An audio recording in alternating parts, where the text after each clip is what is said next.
Hi, and welcome to Professor Kev Show. You see, I got my buddy Samuel with us from Illuminate Studios Games. Good afternoon, my friend, and welcome to the show. Thank you for having me. So, before we jump in and talk a little bit about the studio, tell me a little bit about you as a person. Absolutely. So my name is Samuel. I'm a 17-year-old currently studying at the French International School in Chicago with hopes to study business later on in college. And I am French and English. So um, I spend a lot of my free time playing soccer, enjoying games with friends. I also play video games, and I know I can touch more onto that later on. Um, and I'm a what I like to call myself a serial entrepreneur. So Hmm. I like to build ventures, launch ventures, and have try to have as much social impact as I can. Pretty good approach, my friend. So, let's talk a little bit about the Illuminate Studios Games. What opportunity did you see? Why did you start that, my friend? Yeah, so the context behind ISG or Illuminate Studios is we just entered COVID, right? I'm 12 years old and I'm looking to for a way to connect with my friends because we can no longer play outside in recess and at school. And so we start playing games online. And then like these games are fun, but I realized why don't I make these games myself?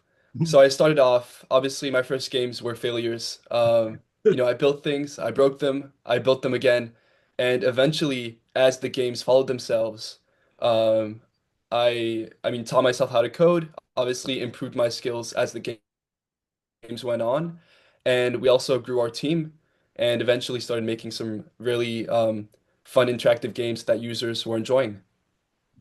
Now, what was the feedback from your friends when you started building these games? Did they like them? Yeah, so our first games, we definitely so when you start building a product and your friends and family know how important it is to you, they'll often be friendly and not tell you where you have to make improvements.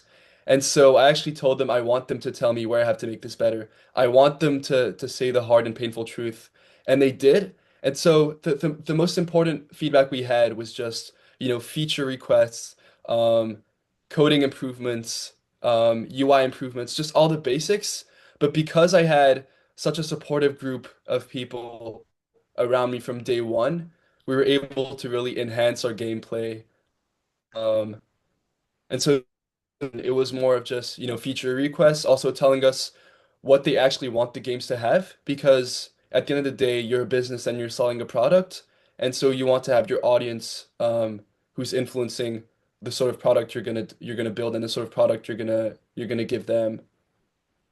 Talk to me about the number of users that you have on this, because when I saw it on LinkedIn, it seemed pretty significant. Yeah. So again, I started this game studio at the age of 12, and in our first few years, like no matter how many games I made, I think like Mini Airport Tycoon, which was our most successful game and still is, was probably my 40th game I worked on. But so initially we had very few users, between 0 and 10 concurrent users, which is obviously very, very low. And then after launching one of our biggest games yet and spending months developing it and investing our own money into it, we managed to reach over 1 million play sessions. And quickly after that, we surpassed 417,000 peak monthly active users. That's amazing. All right, so let's step back for a second. Tell me about that cool game you talked about. What is the most popular game or your favorite game you made? Yeah, so Mini Airport Tycoon is definitely one of my favorite games we've worked on for a great number of reasons.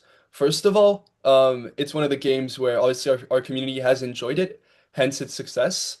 But also we've been able to really incorporate our community's feedback and advice into the game development process. And so it's actually the second iteration, sorry. So it's Mini Airport Tycoon 2.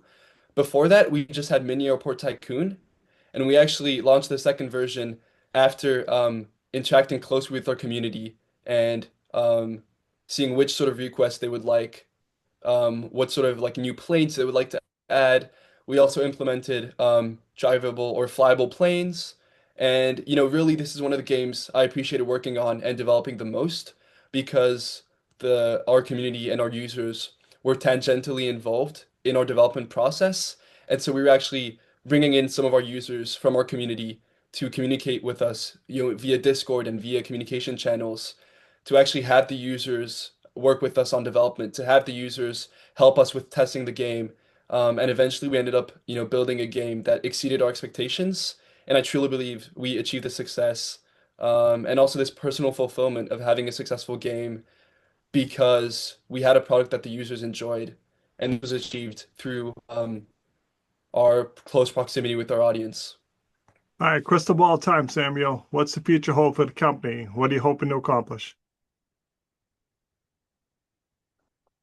Yeah, that's a great question. And quite frankly, if we all knew where we would be in 5 years, I mean, like we would all hope for that. But the truth is, right now, our main priority at Illuminate Studios Games is to continue building games that are going to bridge connection, games that are going to be unique, and games that are going to provide entertainment.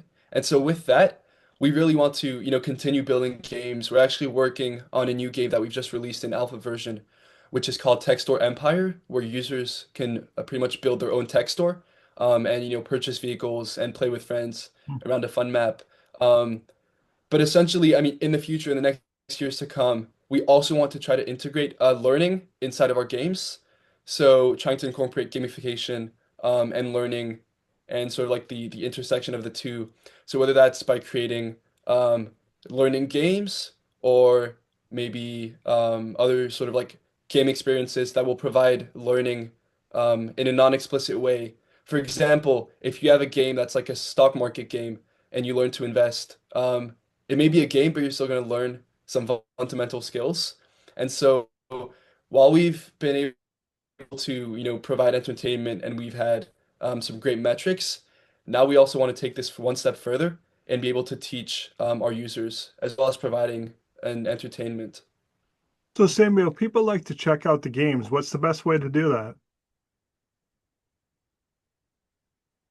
Yeah, Studio is on Roblox, so you can actually look up Illuminate Studios Games or just look up our main game, which is Mini Airport Tycoon, on the Roblox page directly.